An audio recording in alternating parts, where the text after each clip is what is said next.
하나님께서는 이 사람을 통해서 하나님의 뜻을 이루어내는데 하나님의 모습을, 형상을 나타내고 또 권위를 가지고 모든 것을 다스리라고 말씀합니다. 특별히 다스린다는 의미는 하나님의 대적자였던 사단과 이 땅을 다스린다는 그런 의미가 많이 포함되어 있습니다. 그래서 이 하나님을 대표한다는 뜻은 하나님의 권위를 의미하는데, 권위는 다스림과 통치를 의미하는 하나님 나라와 관계가 있다는 것을 아셔야 됩니다. 그래서 하나님께서 이제 그 하나님의 뜻을 이루기를 원했는데 첫 번째 아담은 타락을 합니다. 그래서 그 뜻을 이룰 수 없었습니다. 그래서 하나님은 이제 이 창조된 사람 가운데서 이제 하나님은 나중에 노아를 부르셨어요. 노아를.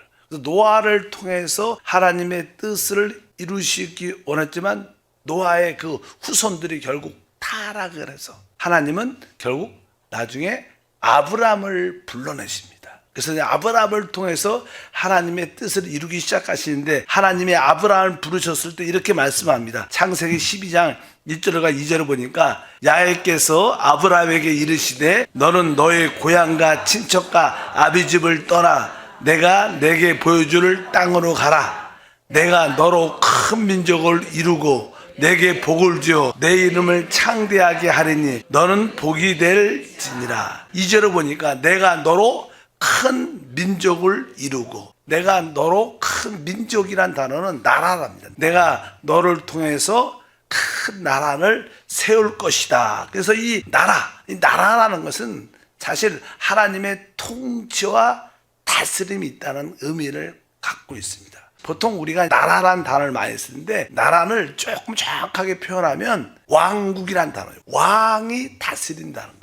그래서 원래는 성경은 다 왕국이라고 써있죠. 우리나라는 이게, 우리 성경은 이렇게 왕국이란 이렇게 단어보다는, 근데 우리가 천년 왕국 하죠. 천년 동안 왕이 다스린다. 왕. 그러니까 우리가 나라의 개념은 지금이 한 번에 대한민국. 그러니까 그 국이 들어가잖아요. 국민이 주인이라는 거예요. 국민이 다스린다는 뜻을 갖고 있는 것처럼 성경에서 이 나라는 왕국으로서 왕이신 우리 주님 하나님이 다스리는, 하나님의 다스림과 통치가 있다. 그래서 그러니까 하나님은 아브라함을 떠서 내가 너를 통해서 주님의 나라를 내가 세우겠다고 말씀을 하셨습니다. 그리고 나서 그 나라가 구약에서 이스라엘이었습니다. 그리고 이제 이스라엘이 우리 주 예수님을, 하나님 아들 그리스도를 거부하죠. 그래서 그 하나님의 통치와 다스림이 교회 시대로 우리 가운데 넘어오게 되죠. 그래서 교회가 지금 이 시대에서는 어떻게 보면 하나님의 나라다, 이렇게 하나님의 나라의 그런 어떤 다스림이 있다는 게, 사실 이 세상에서 특별히 교회만이 하나님의 통치와 다스림의 영역 안에 있습니다. 그 역시 바로 우리 영 안에서 이루어진 일들이지만, 그래서 우리 주님께서는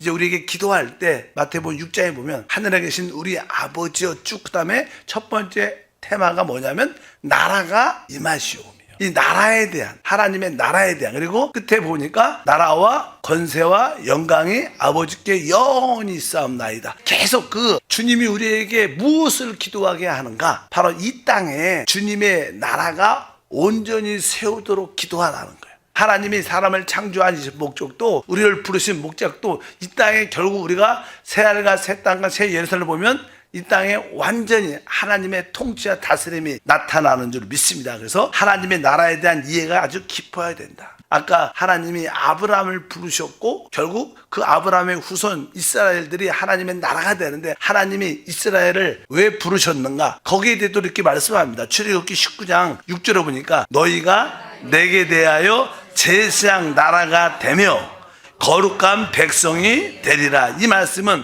우리 하나님이 애굽에 있었던 이스라엘 백성들을 구원해내신 그 목적이 무엇이냐, 바로 그들로 하여금 제사장의 나라, 하나님을 섬기는 나라가 되도록. 그다음 뒤에 보니까 거룩한 백성이 된다. 항상 백성이란 단어는 항상 나라와 관련해서, 그러니까 거룩한 나라가 되리라 이렇게 말합니다. 그러니까 너희가 내게 대하여 제사장의 나라가 되며 거룩한 나라가 되리라, 이 뜻입니다. 백성이 된다는 뜻은. 그래서 여기에서도 하나님이 이스라엘 백성을 부르신 목적은 그분의 거룩한 나라와 제사장의 나라로 세우기 위해서, 우리 교회가 지금 우리가 사실 거룩한 제사장의 나라요. 여러분 모두가, 여러분이 주님의 나라인 줄 믿습니다. 이제 신약에서 주님께서 첫 번째로 말씀을 하죠. 우리 회개하라. 천국이 가까이 왔다. 이렇게 말씀하면서 주님은 그분이 세우신 제자들을 향해서도 너희가 이 하나님의 나라를 천국을 전파하라. 우리가 마태복음 4장 17절에 우리 주님께서 메시지가 이때로부터 예수께서 비로소 전파에 이르시되 회개하라 천국이 가까이 왔다. 그러니까 이 복음 전파의 첫 번째는 천국이란 단어인데, 그리고 누가복음 10장 9절도 제자들에게 파송하면서 복음을 전하고 말씀할 때 거기 있는 병자들을 고치고 또 말하기를 하나님의 나라가 너에게 가까이 왔다 이렇게 말씀합니다. 그리고 우리 주님께서는 죽으시고 부활하신 후에도 그 40일 동안 제자들과 함께 하시면서 무엇을 얘기해요? 주님이 부활하시고 40일 동안 여기 보면 사도행전 1장 3절에도 그가 고난받으신 후에 또한 그들에게 확실한 많은 증거로 친히 살아계심을 나타내사 40일 동안 그들에게 보이시며 하나님 나라의 일을 말씀하시니라. 우리 주님이 40일 동안 제자들에게 무엇을 말씀하셨냐? 하나님 나라에 대해서 말한다. 그러니까 우리가 하나님의 나라에 대한 이해가 없으면 우리는 참된 복음을 알지 못하는 거. 그리고 나서 이제 결국 이 사도 바울도 복음을 전할 때 19장 사도행전 8절에 바울이 회당에 들어가 석 달 동안 담대히 하나님 나라에 관하여 강론하며 권면하되, 바울이 이렇게 3달 동안 함께 교회에서 말씀을 전할 때도 하나님의 나라를 강론했다. 아마 이렇게 제자들을 모아놓고 하나님 나라에 대해서 말씀을 했고, 결국 이 세상이 우리 주와 그리스도의 나라가 될 것이다. 계시록의 11장 15절을 보니까 7째 전사가 나팔 불매 하늘에서 큰 음성이 나서 이르되 세상 나라가 우리 주와 그의 그리스도의 나라가 되어 그가 세세토록 왕노릇하리로다. 결국 이 세상 나라가 결국 이제 우리 주님과 그의 그리스도의 나라가 될 것이다.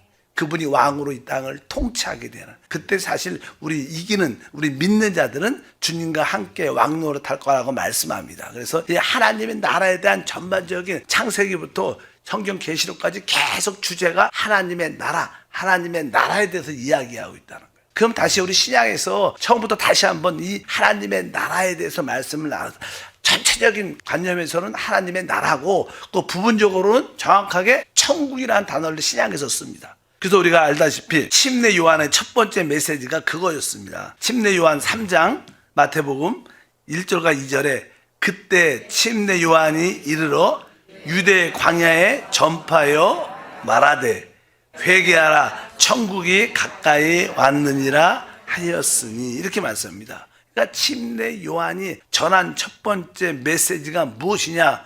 회개하라 천국이 가까이 왔다. 천국이 가까이 왔다. 이 뜻은 천국이 아직 오지 않았다는 거예요.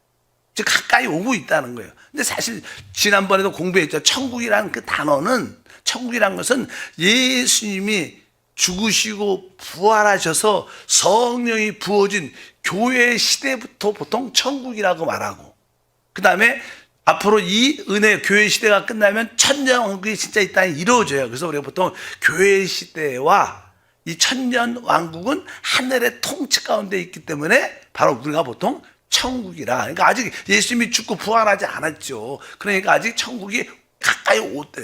그래서 근데 우리가 중요한 것은 오늘 말씀에 회개하라 천국이 가까이 왔다. 우리는 왜 회개해야 되는가? 왜 회개해야 돼?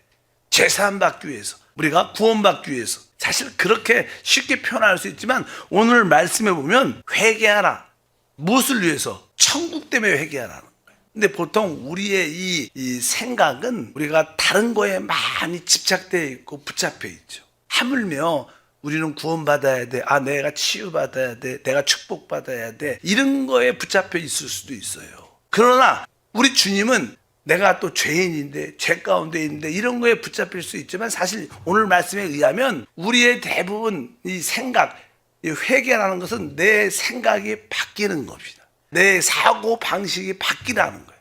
우리가 지금 타락한 세상에 살 때 내 사고 방식이 조금은 잘못되어 있다는 거예요. 그래서 우리의 사고와 생각과 사고 방식을 완전히 바꿔라. 무엇을 위해서? 천국을 위해서. 우리의 생각과 사고방식은 천국을 위하지 않아요. 그냥 내 중심, 내 축복을 위하고 내 구원을 위하고 우리의 주된 우리의 사고와 사고방식은 하나님 나라에 관계없습니다. 별로 우리가 교회를 다녀도 하나님 나라 이런 생각 잘 안 하죠. 그냥 내가 열심히 제사함받고 축복받고 이런 잘못된 우리 사고방식이 바뀌어야 된다. 누굴 위해서? 하나님의 나라 천국을 위해서. 그러니까 우리의 진정한 우리의 생각은 하나님의 통치와 다스림에 관심이 늘 있어야 된다는 거예요. 그렇게 되지 않는다면 그것은 우리가 진짜 회개해야 된다. 우리는 무엇 때문에 회개해야 되는가? 천국 때문에. 내 사고방식이 내 사고 모든 생각들이 너무 천국과 하나님 나라와 관계없이 살아왔다는 거예요. 모든 중심이 하나님 나라가 아니라 내 중심이었다는 거예요.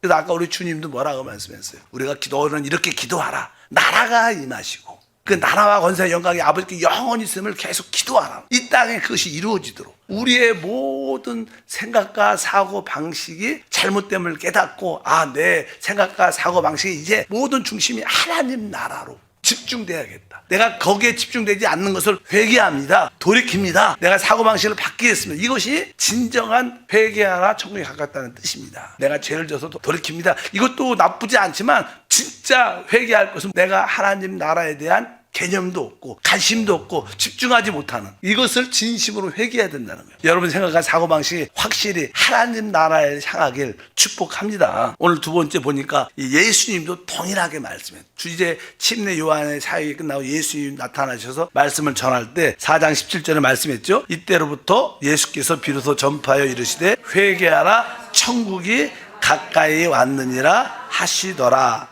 아멘. 이 말씀을 보게 되면 사역자들, 특별히 말씀을 전하는 사람들은 어떤 목사님이 이런 내용으로 말씀을 전했다. 그러면 일반적인 사람들은 나는 그 목사님이 이런 말씀 전했으니까 나는 이 말씀을 전하지 말아야지. 또 새로운 걸 신선하게 전해야지. 이렇게 사람들이 이렇게 남들을 따라하고 반복하는 걸 별로 좋아하지 않아요. 근데 첫 번째 천국에 대해서 누가 침례 요한이 말씀을 전했는데 예수님도 다음 주자로 나타나셔서 동일하게 따라하셨어요. 따라했다는 것보다는 그만큼 이 천국이 중요하다는 거예요. 그분은 주님이시고 하나님이신데 그분이 항상 무엇을 해도 선두가 돼야겠죠. 그분이 새로운 걸 해야 될 텐데 침례 요한이 전했던 메시지 회개하라 천국이 가까이 왔다는 것을 주님도 다음에 이어서 동일하게 회개하라 천국이 가까이 왔다는 것은 이 하나님의 나라 이 천국이 진짜 중요한 테마라는 거예요. 성경을 보게 되면 이 복음이 무엇이냐? 복음은 하나님 나라가 복음이에요. 근데 하나님 나라의 실제는 예수 그리스도시죠. 그러니까 우리가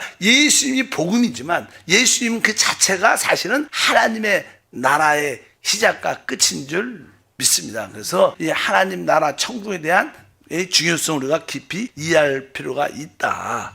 그리고 우리 주님은 이제 아까 말씀드렸죠. 제자들을 세웠죠. 제자들을 12명도 세웠고 또 70명도 세웠어요. 그들을 보내면서 주님은 계속 하나님 나라를 전파하라. 이렇게 말씀을 하셨습니다. 그래서 우리가 예수를 전할 때 예수 자체가 사실 하나님의 통치와 다스림 안에 있는 하나님의 나라구나. 또 그분이 사실 또 우리 안에 성령으로 들어오시니까 우리도 하나님의 통치와 다스림 안에 있죠. 여러분들 내적으로 성령의 통제와 다스림을 받고 있는 줄 믿습니다. 그러면 우리가 그 뭐예요? 하나님의 나라고 천국의 실제 체험을 갖고 있는 거예요. 우리 주님께서 복음을 전할 때 누가복음에 보면 너 나를 따르라 주님이 말씀했어요. 그러니까 자기의 부친이 죽었기 때문에 내가 장사를 지내고 와서 주님을 따르게 하소서. 그런 이야기가 되어 있는데 한번 읽어보면 누가복음 9장 59절부터 읽어보니까 또 다른 사람에게 나를 따르라 하시니 그가 이르되 나로 먼저 가서 내 아버지를 장세하게 허락하옵소서. 이르시되 죽은 자들로 자기의 죽은 자들을 장세하게 하고 너는 가서 하나님의 나라를 전파하라 하시고 또 다른 사람에 이르되 주여 내가 주를 따르겠나이다마는 나로 먼저 내 가족을 작별하게 허락하소서. 예수께서 이르시되 손에 쟁기를 잡고 뒤돌아보는 자는 하나님 나라에 합당하지 아니하니라 하시니라. 그러니까 아버지가 죽었을 때 죽은 자들로 하여금 죽은 자를 장세하고 너는 하나님 나라를 전파하라. 우리는 무엇을 전파하는 거예요? 하나님의 나라를 전파하는 자. 하나님의 통치와 다스림이 있다는 겁니다. 이렇게 말씀하는 것을 보면 얼마나 중요한지 침례 요한도 하나님 나라 천국을 주님도 제자들도 가는 곳곳마다 하나님 나라를 전한다는 것을 분명히 아셔야 됩니다. 주님께서 이제 우리에게 말씀할 때 특별히 마태복음에 보면 세상 끝날에, 세상 끝날 때 어떤 일이 있겠느냐 물어봤어요. 세상 끝의 특징 중에 하나가 무엇이냐면 마태복음 24장 14절 말씀을 읽어보니까 이 천국 복음이 모든 민족에게 증언되기 위하여 온 세상에 전파되리니 그제야 끝이 오리라. 이 세상 끝에 하나의 중요한 어떤 모습이 무엇이냐, 천국 복음이 모든 민족, 모든 이방인들에게 다 전파된다는. 천국 복음이 무엇입니까? 이제 하늘의 통치가 이 땅에 이루어진다는 거예요. 이 천국이라는 것은 뭐예요? 하늘의 통치, 하나님의 통치가 이 땅에 실제로 이루어진다는 거예요. 그건 뭐예요? 우리 주님이 재림하신다는 거죠. 그래서 우리는 복음을 전할 때 곧 이 땅이 주님의 통치, 하나님의 통치, 하늘의 통치를 받게 된다. 우리가 회개하고 돌이켜야 된다. 이렇게 복음을 전해야 된다는 거예요. 지금도 제가 여러분과 함께 우리가 이 천국 복음을 전하잖아요. 하나님의 통치와 다스림이 이 땅에 세워진다는 거예요. 주님이 곧 오신다는 거예요. 그래야지 세상 끝이 오는 것처럼 여러분들도 예수 믿고 구원받으세요. 이러한 의미도 중요하겠지만 더 중요한 것은 하나님의 나라가 이 땅에 세워진다. 이것을 위해서 회개해야 된다. 돌이켜야 된다. 이것이 어떻게 보면 더 강한 복음이죠. 예수 믿고 구원받으세요. 그러면 뭐 구원받아도 되고 안 받아도 되고 이렇게 생각할 수도 있지만 안 믿는 사람들이 하나님의 나라가 세워진다. 여러분들이 이 하나님의 나라를 준비하지면 우리는 멸망할 것이다. 멸망하죠. 사실 항상 정부가 바뀔 때마다 이 전 정부는 어려움을 겪는 것처럼 항상 모든 것이 마찬가지입니다. 이 세상 나라가 곧 우리 주와 그리스도의 나라가 될 것이다. 그런데 마지막 시대의 특징은 천국 복음이 증거돼야 돼요. 그럼 여러분들이 만나는 자들에게 이 천국 복음을 말해야 돼요. 하나님의 통치가 이 땅에 세워진다. 하나님의 나라가 곧 이 땅에 세워질 것이다. 깨어 있어라. 그렇게 우리가 말을 해야 될 줄 믿습니다. 원래 복음 안에는 우리가 은혜의 복음, 생명의 복음, 제삼의 복음 이렇게 보통 말을 많이 하죠. 근데 이 복음이 사실 하나님의 나라의 복음입니다. 복음의 특징은 뭐냐? 하나님의 나라가 복음이다. 우리가 보통 바퀴를 보면요, 바퀴 중심에 축이 있습니다. 그리고 이렇게 보통 일반적으로 바퀴에 보면 축이 있고 날개 같은 빗살같이 쭉 돼 있잖아요. 그러니까 이 하나님 나라가 중심이고 이게 여기 그 안에 뭐 은혜의 복음이 포함되어 있고 제사의 복음도 포함되어 있고 생명의 복음도 다 포함돼. 하나님 나라 자체가 사실 복음의 실제인 것을 우리가 알 필요가 있다. 그래서 누가복음 4장 43절에 읽어보니까 예수께서 이르시되 내가 다른 동네에서도 하나님 나라의 복음을 전하야 하리니 이렇게 써 있어요. 어떤 복음이요? 하나님 나라의 복음. 우리는 복음을 전한다는 뜻은 우리가 제사함의 복음도 전하고 은혜의 복음도 전하고 또 복음을 믿으면 생명을 얻죠. 생명과 제사함과 은혜를 얻지만 사실 이 모든 것이 진짜 다른 말로 하나님 나라의 복음이다. 여러분들 복음을 전할 때마다 하나님의 나라를 천국의 이 땅에 임함을 통치를 전해야 이것이 참된 복음의 역사를 우리 모두가 갖게 될 줄 믿습니다. 하나님 나라가 참된 복음이다. 시작.